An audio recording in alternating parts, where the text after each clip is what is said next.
Hi YouTube, welcome back. So these are the Bhut Jolokia chilies. This is the first harvest off the plants. So there are probably 3 plants that really performed and produced a lot of fruit.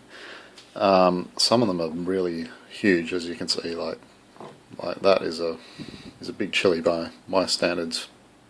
You know, considering how hot it is and how big the plants were. The plants were very diminutive, really. They would have only been about 40-50 centimeters tall, probably about 50 centimeters, if that, and most of them under that, and just produced immaculate fruit, large fruit indeed. Had a few little issues. Sorry for that. There was a message coming in by the looks of it. We had some slaters trying to attack these. The slaters are beg my pardon. The slaters are really aggressive. They go after the stems and they try and eat through the stems, and then that drops the see that damage on the stem there. That drops it to the ground, and then the slaters have their evil way with my chilies when they're in the composting sort of area.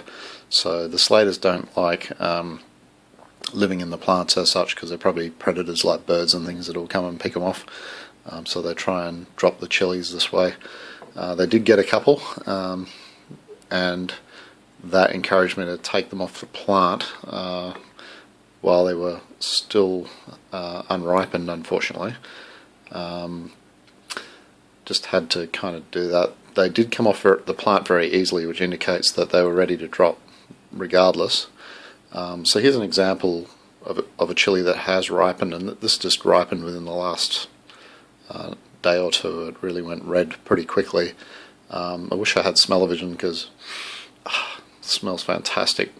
The Bhut Jolokia have a very fruity smell, and a bit of a fruity taste to their heat as well, which is really fantastic. It makes them one of the nicest chilies to eat, in my opinion. Generally what myself and my friend would do is we would probably grind these up.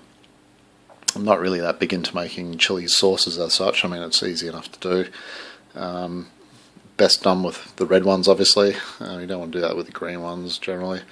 You want the heat, so red is the way to go, because that indicates that capsaicin content is very high, and the smell they give off indicates that the capsaicin content is very high. So all the heat is in the white stuff around the seeds, and probably the seeds themselves. The flesh itself doesn't contain that much heat at all.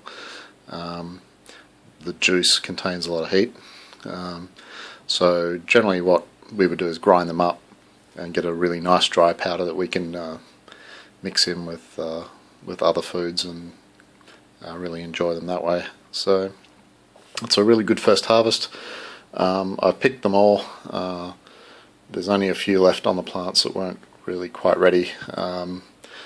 There's not much sign of new growth, so I've got to put some more fertilizer in and see if that triggers a new bout of harvesting of these, or a new bout of flowering, so we'll produce more of these. Hopefully that will be the case, and I'll get multiple harvests off it this year. But yeah, this is a fantastic result for a few months work on those plants. I have been keeping them well watered.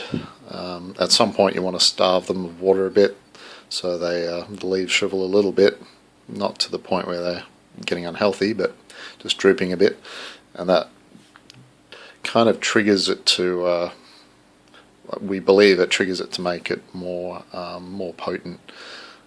If you keep giving it too much water, apparently you can actually reduce the heat by about half.